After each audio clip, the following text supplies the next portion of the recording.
ఆదికాండము 14వ అధ్యాయము.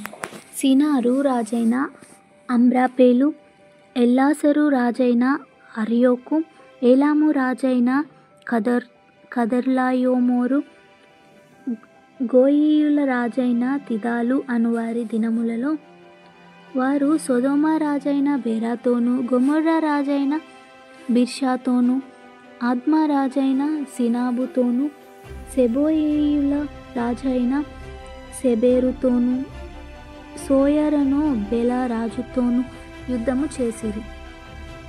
వీరందరూ ఉప్పు సముద్రమైన సిద్దీము లోయలో ఏకముగా కూడి 12 సంవత్సరములు కదొర్లా యోమేరుకు లోబడి 13వ సంవత్సరమున తిరుగుబాటు చేసిరి.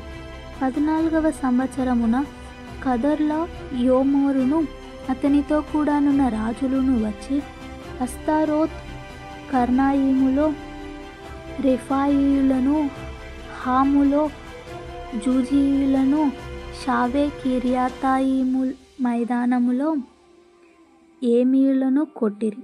మరియు హోరీయులను అరణ్య దగ్గరనున్న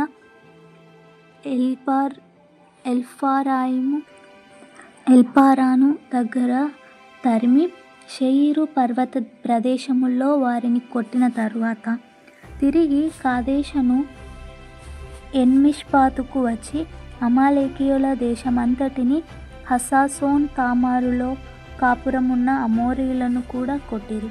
అప్పుడు సొదొమ రాజును, గొమొర్రా రాజును, ఆద్మా రాజును, షెబోయిము రాజును, షోయరును, బేల రాజును బయలుదేరి సిద్దీము లోయలో వారితో, అనగా ఏలాము రాజైన కదొర్లాయోమేరు, గోయీయుల రాజైన తిదాలు, షినారు రాజైన అమ్రాపేలు, ఎల్లాసరు రాజైన అర్యోకు అను నలుగురితో ఆ 5 రాజులు యుద్ధము చేసిరి.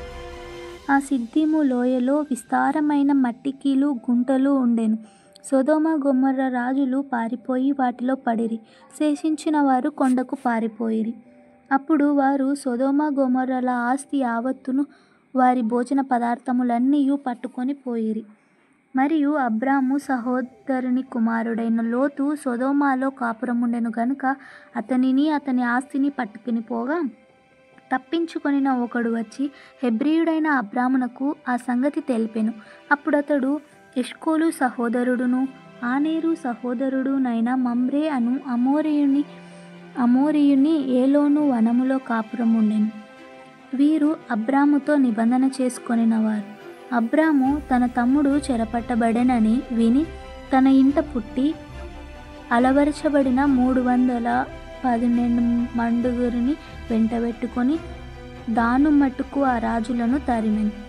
రాత్రివేళ అతడును అతని దాసులును వారికెదురుగా మొనలు తీర్చి వారిని కొట్టి దమస్కునకు ఎడమతట్టునున్న హోబా మట్టుకు తరిమి ఆస్తి యావత్తు తిరిగి తెచ్చి తన తమ్ముడైన లోతును అతని ఆస్తిని, స్త్రీలను, ప్రజలను తిరిగి తీసుకొని వచ్చెను. అతడు కదొర్లాయోమేరును అతనితో కూడానున్న రాజులను ఓడించి తిరిగి వచ్చినప్పుడు సొదొమ రాజు అతనిని ఎదుర్కొనుటకు రాజు లోయ అను షావే లోయ మట్టుకు బయలుదేరి వచ్చెను. మరియు షాలేము రాజైన మెల్కీషెదెకు రొట్టెను, ద్రాక్షారసమును తీసుకొని వచ్చెను. అతడు సర్వోన్నతుడగు దేవునికి యాజకుడు. అప్పుడతడు అబ్రామును ఆశీర్వదించి, ఆకాశమునకును భూమికిని సృష్టికర్తయును సర్వోన్నతుడునైన దేవుని వలన అబ్రాము ఆశీర్వదింపబడునుగాక అనియు, నీ శత్రువులను నీ చేతికప్పగించిన సర్వోన్నతుడగు దేవుడు స్తుతింపబడునుగాక అనియు చెప్పెను. అప్పుడతడు అన్నిటిలో అతనికి 10వ వంతు ఇచ్చెను. సొదొమ రాజు, మనుష్యులను నాకిచ్చి ఆస్తిని నీవే తీసుకొనుమని అబ్రాముతో చెప్పగా, అబ్రాము, నేనే అబ్రామును ధనవంతునిగా చేసితినని నీవు చెప్పకుండునట్లు ఒక నూలు పోగైనను చెప్పుల వారైనను నీ వాటిలో ఏదైనాను తీసుకొననని ఆకాశమునకును భూమికిని సృష్టికర్తయును సర్వోన్నతుడగు దేవుడునైన యెహోవా ఎదుట నా చెయ్యి ఎత్తి ప్రమాణము చేయుచున్నాను.